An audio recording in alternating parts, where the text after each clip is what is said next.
함께 상고할 하나님의 말씀은 사사기 18장 21절부터 31절 말씀입니다. 그들이 돌이켜서 어린아이들과 가축과 값진 물건들을 앞세우고 길을 떠나더니 그들이 미가의 집을 멀리 떠난 때에 미가의 이웃집 사람들이 모여서 단 자손을 따라붙어서 단 자손을 부르는지라. 그들이 얼굴을 돌려 미가에게 이르되 내가 무슨 일로 이같이 모아가지고 왔느냐 하니 미가가 이르되 내가 만든 신들과 제사장을 빼앗아 갔으니 이제 내게 오히려 남은 것이 무엇이냐. 너희가 어찌하여 나더러 무슨 일이냐고 하느냐 하는지라. 단 자손이 그에게 이르되 내 목소리를 우리에게 들리게 하지 말라. 노한 자들이 너희를 쳐서 내 생명과 내 가족의 생명을 잃게 할까 하노라 하고 단 자손이 자기 길을 간지라. 미가가 단 자손이 자기보다 강한 것을 보고 돌이켜 집으로 돌아갔더라. 단 자손이 미가가 만든 것과 그 제사장을 취하여 라이스에 이르러 한가하고 걱정 없이 사는 백성을 만나 칼날로 그들을 치며 그 성읍을 불사르되 그들을 구원할 자가 없었으니 그 성읍이 베드르홉 가까운 골짜기에 있어서 시돈과 거리가 멀고 상종한 사람도 없었음이었더라. 단 자손이 성읍을 세우고 거기 거주하면서 이스라엘에게 태어난 그들의 조상 단의 이름을 따라 그 성읍을 단이라 하니라. 그 성읍의 본 이름은 라이스였더라. 단 자손이 자기들을 위하여 그 새긴 신상을 세웠고 모세의 손자요 게르솜의 아들인 요나단과 그의 자손은 단 지파의 제사장이 되어 그 땅 백성이 사로잡히는 날까지 이르렀더라. 하나님의 집이 실로에 있을 동안에 미가가 만든 바 새긴 신상이 단 자손에게 있었더라. 아멘. 단지파 사람들은 미가가 만들어 놓은 신상, 미가가 세운 제사장을 빼앗아 가지고 자기들이 점령할 땅으로 가는 겁니다. 그들의 입장에서는요, 지금 모든 일들이 다 순탄하게 형통하게 다 돌아가고 있어요. 처음에 5명 정탐꾼을 세워가지고 그 정탐꾼이 미가의 집을 들렀다가 미가 제사장에게 우리를 위해서 축복해 달라고 하니까 네 앞길이 형통할 거라고 얘기를 해줘요. 근데 실제로 가보니까 라이스라는 좋은 지방을 만나가지고 평탄하고 아무 걱정 없는 점령하기 쉬운 땅을 만난 거예요. 그래서 돌아가서 다시 군사들을 데리고 지금 미가의 집에서 그 신상과 그 영험한 신상과 신령한 제사장 뺏어가지고 그 라이스 지방을 점령하러 가고 있는 거예요. 모든 것이 순탄하게, 모든 것이 형통하게 잘 돌아가고 있는 거예요. 단지파가 원하는 형통이 이루어지고 있는 거예요. 자, 그럼 단지파가 원하는 형통의 목적이 어디에 있을까요? 21절에 등장해요. 21절에 그들이 돌이켜서 어린아이들과 가축과 값진 물건들을 앞세우고 길을 떠났더니 그들의 목적이, 인생 목적이 21절에 등장하고 있어요. 목적이 뭐예요? 어린아이들, 자녀들과 가축, 탈 것들이잖아요. 자동차, 값진 물건, 재산, 돈. 그리고 자녀와 자동차와 재산을 모아서 뭘 얻으러 가는 거예요? 땅. 다시 말하면 집을 얻으러 가는 거예요. 자녀, 자동차, 재산, 집. 지금 현대 우리와 똑같잖아요. 그들이 원하는 목적과 우리가 원하는 목적이 똑같아요. 자녀와 자동차와 재산과 땅과 집이 원하는 대로 순리대로 잘 풀리면 그게 그들의 형통인 거예요. 그게 그들의 목적인 거죠. 근데 그들이 그 순리대로 생각대로 형통하게 원활하게 잘 일이 풀리고 있으니까 얼마나 형통한 삶이냐고요. 근데 그들이 왜 이런 형통하게 순리대로 잘 이루어진다고 생각했을까요? 미가의 집에 갔더니 영험한 제사장 하나가 우리한테 예언을 해줬는데 그 예언대로 잘 이루어지거든요. 그러니까 그 영험한 신당의 신들과 제사장들을 뺏어갖고 단지방으로, 라이스 지방으로 올라가는 거예요. 순리대로 형통한 삶을 살았더라. 성경이 말하는 형통이 뭘까요? 구약에서 대표적으로 형통한 삶을 살았던 사람이 누구냐면 요셉이에요. 창세기에 형통이라는 단어가 한 7번 정도 등장하는데 그 중에 3번이 요셉에게 사용되었어요. 요셉은 형통한 삶을 살았어요. 어떻게 요셉이 형통한 삶을 살았는지 볼까요? 창세기 39장 2절 3절 말씀을 읽어봅시다. 여호와께서 요셉과 함께 하심으로 그가 형통한 자가 되어 그의 주인 애굽 사람의 집에 있으니 그의 주인이 여호와께서 그와 함께 하심을 보며 또 여호와께서 그의 범사에 형통케 하심을 보았더라. 형통하다고 두 번이나 얘기하고 있죠. 39장 23절 말씀을 읽어봅시다. 같이 읽읍시다. 간수장은 그의 손에 맡긴 것을 무엇이든지 살펴보지 아니하였으니 이는 여호와께서 요셉과 함께 하심이라. 여호와께서 그를 범사에 형통하게 하셨더라. 자, 그러면 지금 요셉이 어떤 때 형통했는가 봅시다. 아까 두 번의 2절 3절에 보디발 장군 집에서 형통했다 두 번 얘기할 때, 그때가 언제냐면 형들한테 팔려서 애굽 보디발 장군의 집에 팔려가자 일어난 일이 뭐라고요? 노예 생활하면서 형통하게 풀렸대요. 또 23절에서는요, 감옥에 들어가자마자 형통한 삶을 살았다는 거예요. 여러분, 남의 집 노예로 팔려가서 형통하고 감옥에 들어가서 형통한 게 형통한 겁니까? 그게 진짜 형통한 거예요? 근데 여러분, 성경은 이걸 형통이라고 얘기해요. 왜 성경이 형통이라는 단어를 썼을까요? 히브리어로 찰라흐라는 단어는 형통하다, 번영하다 이런 뜻인데, 이 찰라흐의 원 의미가 있어요. 원 의미는 앞으로 돌진하다 라는 의미예요. 앞으로 목적을 향하여 앞으로 돌진하고 있을 때 찰라흐라는 단어를 사용하는 거예요. 하나님이 원하시는 방향과 목표를 향해 돌진하는 게 형통이에요. 찰라흐예요. 하나님이 계획하신 뜻이 어디에 있어요? 요셉이 애굽의 총리가 되어서 7년 흉년과 풍년을 잘 이겨내며 가나안 땅에 있는 아버지 야곱과 70명의 자손들을 데리고 와서 애굽 땅에 살도록 만드는 목적이 있었단 말이에요. 그 목적을 달성하기 위해서 요셉을 먼저 파송한 거예요. 그렇죠? 그렇기 때문에 그 요셉을 파송해서 요셉이 총리가 되어 그 모든 하나님의 역사하심을 이루는 그 날까지 목표를 향하여 달려가고 있는 거예요. 돌진하고 있는 상태를 뭐라고 얘기한다고요? 형통의 상태라고 하는 거예요. 그래서 그가 형들에 의해서 팔려갔을 때도 뭐라고요? 하나님의 목표를 향해서 돌진하고 있으니까 뭐예요? 형통한 거예요. 강간 미수범으로 왕의 감옥에 들어갔을 때도 뭐 하는 거예요? 형통이에요. 왜? 하나님의 목적을 향해 달려가고 있잖아요. 찰라흐. 하나님이 계획하신 뜻이 순차적으로 이루어지고 있는 상황, 이걸 뭐라고 얘기하는? 찰라흐, 형통이라고 얘기하는 거예요. 미가가 말하는 형통, 단지파가 말하는 형통이 아니에요. 미가의 집에서 신령한 신상과 영험한 제사장을 뺏어오니까 단지파가 모든 일이 순리대로 잘 풀려 형통하게 되었더라. 형통한 것처럼 보이죠. 근데 진짜 형통은 내가 원하는 대로 잘 풀리는 게 형통이 아니고 하나님이 원하는 목표가 이루어지는 게 형통인 줄로 믿습니다. 내가 원하는 대로 잘 풀리는 거는 지금은 내가 잘 풀리는 것처럼 보이지만 끝이 안 좋아요. 하나님이 원하는 대로 잘 되는 길은 지금은 내가 안 되는 것처럼 보이지만 끝이 좋아요. 여러분, 이 사실을 믿습니까? 물론 모든 것이 다 안 될 때 그게 하나님의 뜻이고 모든 것이 다 잘 되는 것은 하나님의 뜻이 아니다, 이렇게 극단적으로 이완론적으로 흑백논리로 나누려는 건 아니에요. 그런데 성경을 읽어보니까, 우리의 삶을 살아보니까 대부분 하나님의 뜻을 향하여 살아가다 보면 맨 처음에는 어때요? 넓은 길로 출발하게 돼요? 좁은 길로 출발하게 돼요? 안 가봐서 잘 몰라요? 대부분은 좁은 길을 선택하게 되더라고요.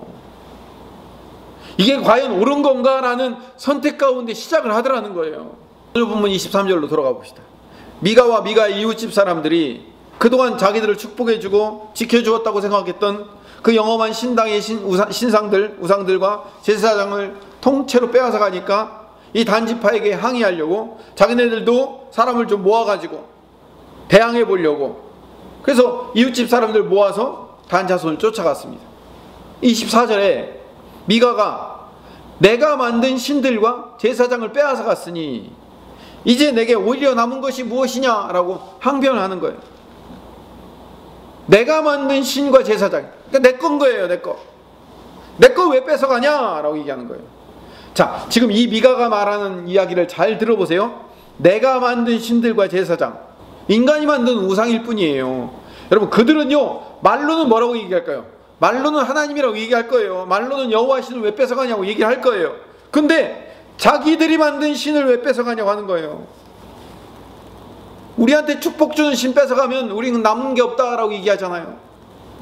그러자 25절에 단지파 사람들이 협박을 해요. 위협을 하더라고요. 어떻게 위협하냐면 내 목소리를 우리에게 들리게 하지 말라. 무슨 말일까요? 입 다물어 이 얘기예요. 노한 자들이 너희를 쳐서 내 생명과 내 가족의 생명을 잃게 할까 하노라. 뭐예요? 입 다물어 죽여? 이 얘기하는 거예요. 지금 쉽게 얘기하면 협박하잖아요. 양아치고 깡패들이잖아요. 남의 거 얘기도 안 하고 무조건 뺏어가고 와서 항의하니까 입 다물어 죽여 이러고 얘기하고 있잖아요.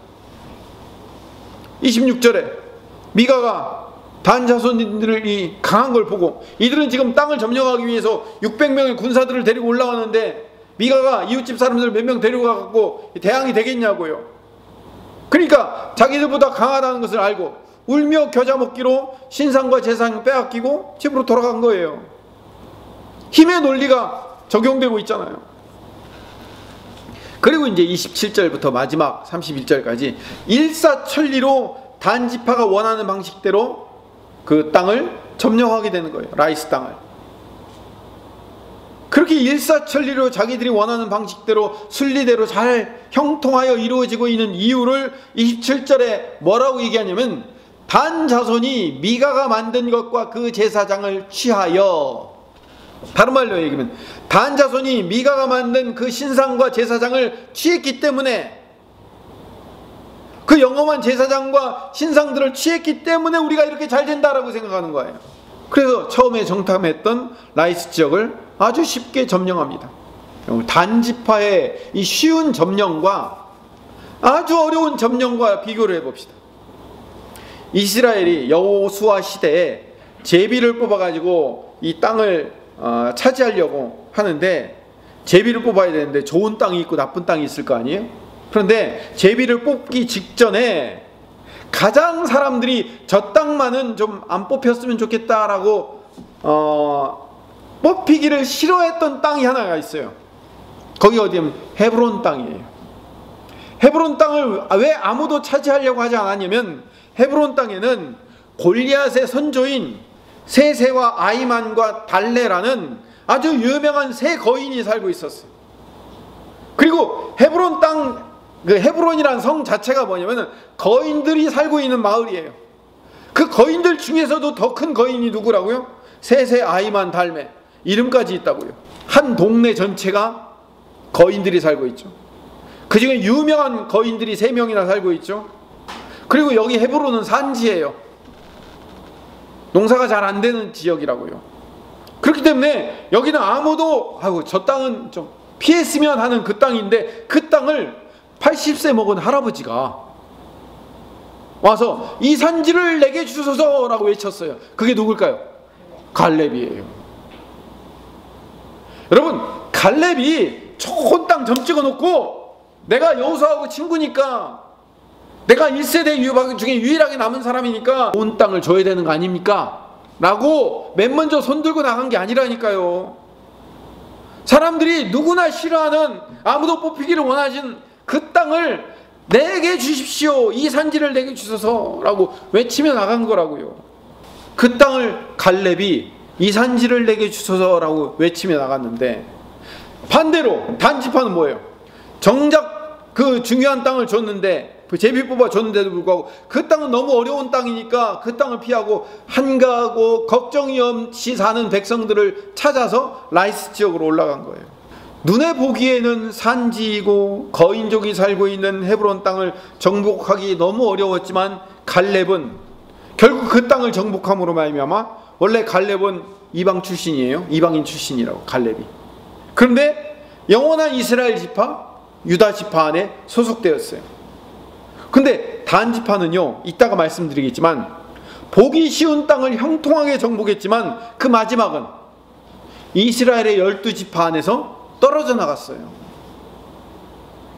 처음에는 어려웠지만 나중에는 복된 결과를 얻었는데, 처음에는 복된 결과를 복된 길인 줄 알고 출발하는데 나중에는 아닌 곳으로 판명이 났다니까요. 지난주에도 제가 말씀드렸죠. 내가 내 눈에 보이기에 좋은 땅하고 하나님이 원하시는 땅은 다르다고요. 지금 당장 눈에 보이기에 좋은 땅을 찾아간 아브라함의 조카 롯은요, 결국 간 곳이 어디예요? 좋은 땅을 찾아가다 보니까 소돔과 고모라 땅이잖아요. 왜 소돔과 고모라 땅이 그런 멸망할 땅이 되었죠? 사람들이 다 좋은 땅인 줄 알고 모였기 때문에 그런 거예요. 반대로 아브라함은요, 요단 광야에 남아있는데 거기서 어떤 복을 얻습니까? 가나안 땅 전체를 주겠다는 거예요. 네가 발로 밟고 네가 눈으로 보는 모든 땅을 다 내 씨에게 주겠다고 약속을 받잖아요. 오늘 보면 29절로 다시 가봅시다. 단 자손들은 자기들의 조상의 이름인 단의 이름을 따라서 그 라이스 지방을 단이라고 붙였어요.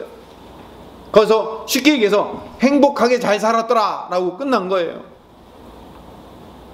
그리고 30절에 자기들을 위해서 미가의 집에서 빼앗아 온 그 새긴 신상들을 자기들 지파의 수호신으로 세워요. 이름을 따로 달아놓은 게 아니에요. 그렇게 자기들을 위한 지파의 신으로 세워놓고 그 신의 이름을 뭐라고 붙였다고요? 여호와 하나님이라고 붙였다니까요. 그리고 떠돌이 레위 청년이었는데 미가에 의하여 발탁되어서 미가의 신당을 섬기다가 단지파로 넘어온 이 레위인 제사장이 단지파의 제사장이 되어서 단지파가 멸망할 때까지 그 후손들이 제사장의 역할을 감당하는 거예요. 그런데 30절에 보니까 그 떠돌이 레위 청년이 사실 누구였는지가 밝혀지는 거예요. 전에는 누구였는지 그냥 떠돌이 레위 청년으로만 들어있었는데 30절에 나중에 그 레위 청년의 조상이 누구인지가 밝혀져요. 누구냐면 모세의 손자이요 게르솜의 아들인 요나단이었어요. 그러니까 정확히 얘기하면 모세의 증손이었다니까요. 단지파의 제사장이 된 이 요나단의 후손이 나중에 아수르에 의해서 멸망당할 때까지 단 자손의 제사장이 되는 거예요. 문제는요, 여기서부터 더 크게 시작이 됩니다. 단지파가 세운 신당은요, 하나님을 섬긴다, 여호와 하나님을 섬긴다는 이름과 형식을 빌려왔지만요, 이스라엘을 망하게 만든 모든 우상숭배의 근원지가 돼요. 여기가. 그래서 우리가 흔히 이스라엘 전체를 단에서부터 브엘세바까지라고 얘기하죠. 단이 꼭대기예요. 그리고 브엘세바는 이 네게브 사막 마지막 지역이에요. 근데 그 단이 어디냐면 우상숭배의 본거지가 돼요. 31절을 봅시다. 하나님의 집이 실로에 있을 동안에 여호수아 시대부터 다윗 왕이 성막을 예루살렘으로 옮기기 전까지는 성막이 어디에 있었어요? 실로라는 곳에 있었어요. 지명 이름이에요. 여기서 하나님의 집이라는 것은 성막을 얘기한 겁니다. 그러면 이스라엘 백성들이 다윗 왕이 예루살렘 성을 만들고 거기다가 성막을 이전하기 전까지 이스라엘 백성들은 1년에 3번씩 다 어디로 모였을까요? 실로라는 곳으로 모인 거예요. 그 실로라는 곳에서 예배하게 되는 거예요. 그런데 실로에 가지 않고 이 단지파는 어디서 예배를 드리는 거예요? 자기들이 만든 신당, 자기들이 만든 곳에서 여호와 하나님 신이 있으니까 거기서 예배 드린다고 예배를 한 거예요. 부족신이 된 거죠. 자기들 지파에 맞춤 부족신, 자기들 지파를 위한 형통을 주는 신을 만든 거예요. 그래서 미가가 24절에 보니까 내가 만든 신들과 제사장이라고 얘기하잖아요. 미가가 자기가 만든 신을 단지파가 뺏어와서 자기 지파들이 만든 신으로 바꾼 거죠. 솔로몬 이후에 이스라엘이 나라가 두 개로 분열돼요. 북왕국 이스라엘과 남왕국 유다로 분열돼요. 남왕국 유다는 솔로몬의 아들인 르호보암이 왕이 되고, 북왕국 이스라엘은 솔로몬의 신하였던 여로보암이 왕이 돼요. 근데 이 여로보암이 머리를 썼어요. 남북이 서로 갈려가지고 서로 전투를 준비하고 있다가 하루에 3번씩, 1년에 3번씩 예루살렘에 가서 예배를 드려야 되는데 이들이 전투하고 있다가 예배를 드리러 예루살렘으로 다 모여요. 화목제를 드리면서 서로 화목의 제사를 드리고 같이 음식 나눠 먹고 있다가 또 다시 집으로 돌아가서 다시 전투를 하려고 서로 창 들고 총 들고 서 있으면 이게 전쟁이 되겠어요? 안 되잖아요. 그러니까 이 북왕국 이스라엘의 여로보암 왕이 이러다가 안 되겠다. 그러면서 열왕기상 12장 27절에 뭐라고 얘기하면, 만일 이 백성이 예루살렘에 있는 여호와의 성전에 제사를 드리고자 하여 올라가면 이 백성의 마음이 유다 왕 된 그들의 주 여로보암에게로 돌아가서 나를 죽이고 유다의 왕 르호보암에게로 돌아가리이다 하고, 이에 계획하고 두 금송아지를 만들고 무리에게 말하기를 너희가 다시는 예루살렘에 올라갈 것이 없도다. 이스라엘아, 이는 너희를 애굽 땅에서 인도하여 올린 너희들의 신이라 하고 단과 베델에다가 성전을 만든 거예요. 그 성전을 왜 단과 베델에다가 둘까요? 단이란 지역에 이미 단 지파를 위한 여호와 하나님 신이 있었거든요. 그러니까 금송아지 2개 만들어 가지고 베델과 단에 보내놓고 각자 가까운 곳에서 가깝게 예배드리라는 거예요. 뭐하러 굳이 예루살렘까지 저 밑에까지 내려가냐. 그래서 단은요, 그 여로보암 이후로 아예 국가적인 여호와 하나님을 섬기는 성전이 되어버린다니까요. 그들은 자기들이요 스스로 하나님 섬기고 있다고 믿고 있어요. 예수님이 사마리아 여인을 만나요. 근데 그 사마리아 여인이 뭐라고 얘기하죠? 당신네는 예루살렘에서 예배하고 우리는 이 산에서 예배하는 게 어디게 맞습니까? 라고 물어보죠. 사마리아 사람들은요 그 이후 계속해서 몇천 년 동안 자기들이 여호와 하나님 섬기고 있다고 생각하는 거예요. 근데 여러분, 이런 우상숭배, 북왕국 이스라엘이 멸망하게 되는 우상숭배의 근원지가 되는 이 단, 그리고 이 단 지파가 어떤 결과를 맺는지 한번 볼까요? 창세기 49장 16절에서 18절 말씀을 한번 봅시다. 같이 한번 읽어봅시다. 같이 읽읍시다. 단은 이스라엘의 한 지파같이 그의 백성을 심판하리로다. 단은 길섭의 뱀이요 새끼의 독사로다. 말굽을 물어서 그 탄자를 뒤로 떨어지게 하리로다. 여호와여, 나는 주의 구원을 기다리나이다. 성경을 가끔 이해할 수 없는 말이 좀 툭툭 튀어나와요. 근데 그 이해할 수 없다고 생각하는 구절 안에 하나님의 신비가 숨겨져 있어요. 단이 그 야곱의 12아들 중에 한 아들인데, 야곱에게 그렇게 별로 잘못한 일도 없는데 노아의 아들 함이 노아에게 잘못했는데, 노아의 함이 아니라 함의 아들인 손자 가나안을 향하여 저주를 해요. 성경을 잘 보면 함을 향해 저주를 하는 게 아니에요. 함의 아들 가나안을 향해 저주를 하는 것처럼 야곱도 단에게 저주를 쏟아부어요. 아들한테 무슨, 아무리 아들이 12명이나 된다고 하지만 그 아들한테 무슨 이런 저주를 할까 싶을 정도로 저주의 말을 해요. 단은 사단의 역할을 감당하는 지파로 저주를 받아요. 16절을 보면 단은 이스라엘의 한 지파같이, 지파처럼이라는 거예요. 지파가 아니에요. 지파처럼 행동한다는 거예요. 17절을 봅시다. 자기 아들 보고 뭐라고 얘기하면, 단은 길섭의 뱀이요 새끼의 독사로다. 자기 아들 보고 뱀 새끼라는 거예요. 그러면서 말굽을 물어서 그 탄자를 뒤로 떨어지게 하리로다. 남의 뒤통수 치는 인간, 이런 얘기예요. 그러면서 18절에 아들이 얼마나 무서웠냐면, 여호와여, 나는 주의 구원을 기다립니다. 이 아들이 무서워. 주님 나 좀 구원해 주세요 라고 기도하는 내용이에요. 단이 뭘 잘못했길래? 여기서 얘기하는 단 지파는 구속사적 맥락에서 해석할 필요가 있어요. 이스라엘 지파로 살았지만 진짜가 아니었음을 예고하는 거예요. 이 12이라는 숫자는 성경이 말하는 하나님의 백성의 완전수예요. 그래서 이스라엘 지파는 몇 지파죠? 12지파죠. 예수님의 제자가 몇 제자죠? 12제자죠. 이 12를 항상 완전수, 이 백성의 완전수로 사용이 돼요.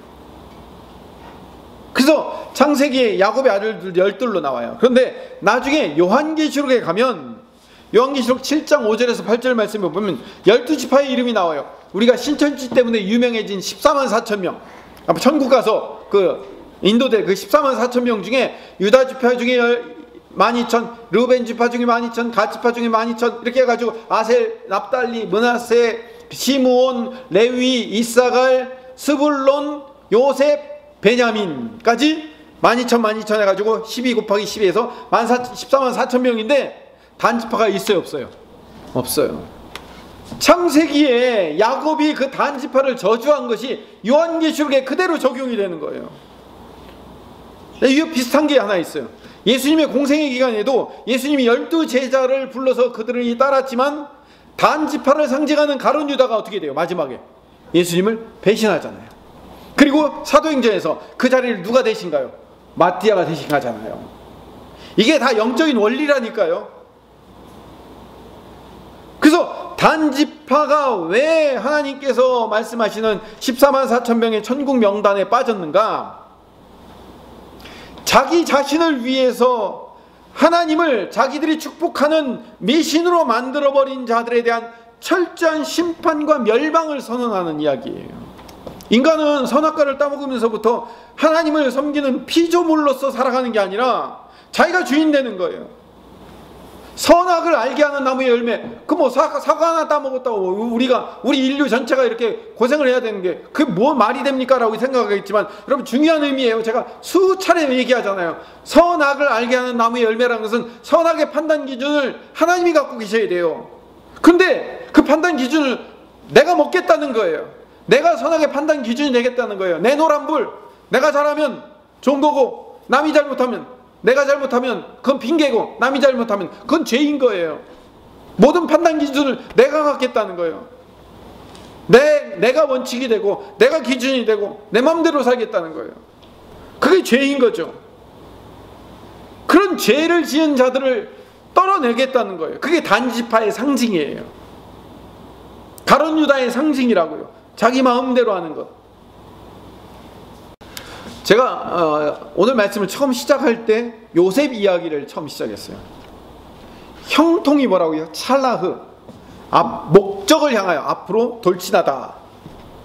이 형통은요, 내 방식대로 순리대로 형통하게 잘 풀리는 게 형통이 아니에요. 찰라흐가 아니라고요. 하나님이 주신 목적, 고성준 목사님 말에 따르면 데스티니, 섭리, 운명, 그것을 향하여 하나님의 방식대로 가고 있는 상태가 뭐라고요? 형통이라고요. 그걸 찰라흐라고 얘기한 거예요. 만약에 요셉이 형들에게 팔려서 노예로 끌고 가고 있을 때 뭘 기도했을까요? 하나님, 지금 내가 하나님의 목적, 하나님의 데스티니를 향해서 가고 있으니 어떠한 상황과 환경 중에서라도 그 하나님의 목적이 달성될 수 있도록 나를 이끌어 주시옵소서, 이렇게 기도했을까요? 아니요. 하나님, 빨리 고향 땅 아버지한테 돌아가게 해주세요.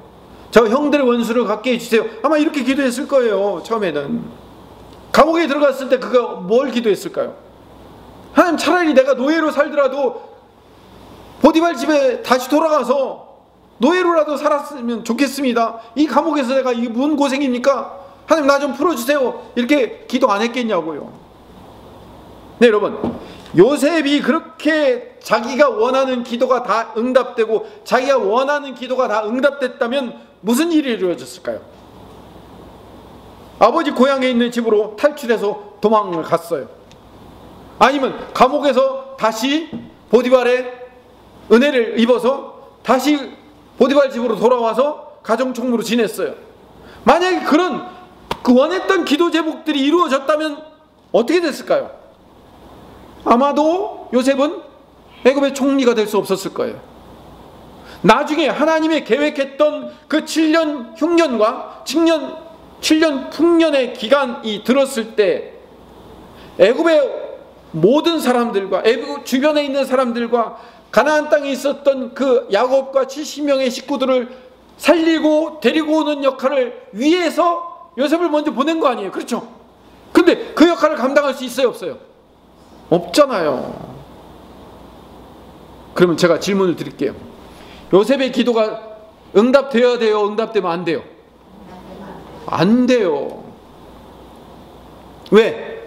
하나님의 형통의 원리는 하나님의 목적을 향하여 가야 되기 때문에, 앞으로 돌진해야 되기 때문에, 여러분 인생 가운데 내가 지금 당장 필요한, 그리고 내가 당장 원하는 기도 제목인데 이게 응답이 안 되고 엉뚱한 부분으로 이상하게 돌아가는 상황이 생길 수 있어요. 그때 내가 뭘 얘기해야 된다고요?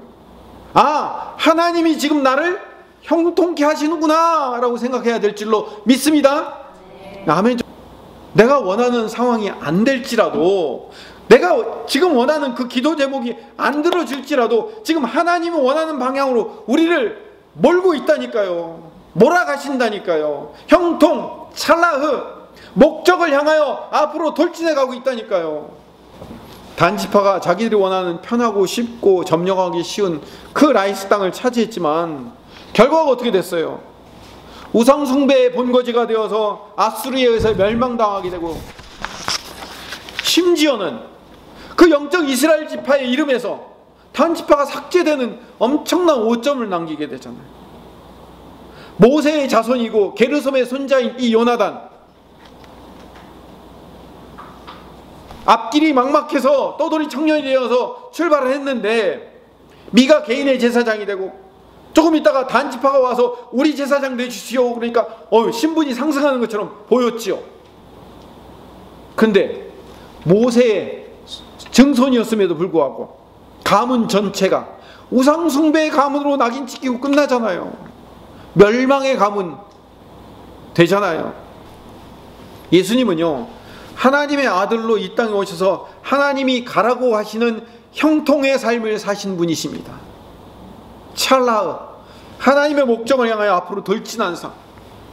예수님이 이 땅에 오신 목적이 왜요? 우리를 구원하기 위한 거예요. 우리 구원을 위해서 당신이 정말 낮은 말구유에 누이시는 자리로 오셔서 정말 머리 들 곳도 없는 가난한 자의 삶을 사시고 십자가에 죽으셨어요. 그렇지만 이 어렵고 힘든 길이 무슨 길이라고요? 형통의 길이었다니까요. 그 당신이 제자들에게도 나를 따르라고 얘기잖아요. 나를 따르라. 주님 따라가래요. 형통의 길을 따라가라는 거예요. 누가복음 14장 11절에 같이 읽읍시다. 무릇 자기를 높이는 자는 낮아지고 자기를 낮추는 자는 높아지고. 형통은요, 내가 높아지려고 해서 높아지는 게 형통이 아니에요. 나를 낮추잖아요. 나를 죽이잖아요. 내가 내려가잖아요. 그렇게 내려가려고 결심하잖아요. 그럼 하나님이 나를 어떻게 한다고요? 높여주더라고요. 이게 진짜 형통으로 가는 길입니다. 눈앞에 넓은 길로 가려고 하지 말고 좁은 길 한번 가보세요. 내 눈에는 지금 당장 좁은 길일지 모르지만 나중에 넓은 길 됩니다. 오늘 우리가 찬송 불렀죠. 역전시키신 하나님. 하나님은 우리 인생을 그렇게 역전시키셔요. 2015년에 전국 일반 고등학교 전교생 수능 성적이 4위인 학교가 강남에 있지 않고 저 지방에 있어요. 경상도 거창에 있어요. 거창고등학교로. 거창고등학교 교장 선생님이 이 거창고등학교를 세우면서 직업선택의 10계명을 만들어서 지금도 회자되는 유명한 거창고등학교의 직업선택 10계명입니다. 1. 월급이 적은 쪽을 택하라. 2. 내가 원하는 곳이 아니라 나를 필요로 하는 곳을 택하라. 3. 승진의 기회가 거의 없는 쪽을 택하라. 4. 모든 것이 갖추어진 곳을 피하고 처음부터 시작해야 하는 황무지를 택하라. 5. 앞을 다투어 모여드는 곳은 절대 가지 마라. 아무도 가지 않는 곳을 가라. 6. 장래성이 전혀 없다고 생각되는 곳으로 가라. 7. 사회적 존경 같은 건 바라볼 수 없는 곳으로 가라. 8. 한가운데가 아니라 가장자리로 가라. 9. 부모나 아내나 약혼자가 결사반대를 하는 곳이면 틀림없다. 10. 왕관이 아니라 단두대가 기다리는 곳으로 가라. 좁은 길로 가라는 거예요. 사실 성경의 원리 안에 다 들어가 있는 거예요. 누구나 갈 수 있는 길을 가라는 게 아니라 하나님이 원하시는 길로 가라는 거예요. 어렵고 좁지만 진리인 곳으로 가라는 거예요.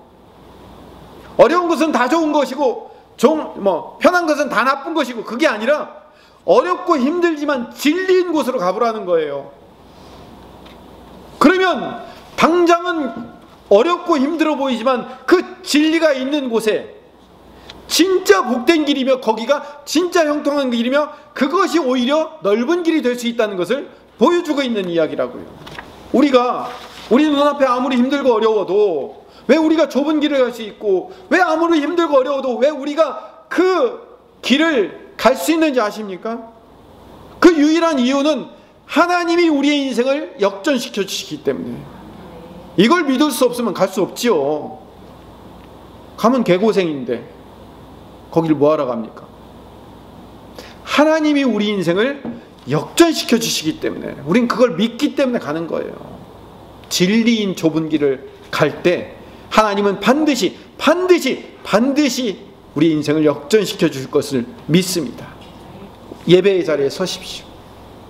그 예배의 자리를 지키기 위해서 수고하십시오. 남들이 나에게 안 좋은 얘기하고 욕하고 시기 질투하면 용서하세요. 용납하세요.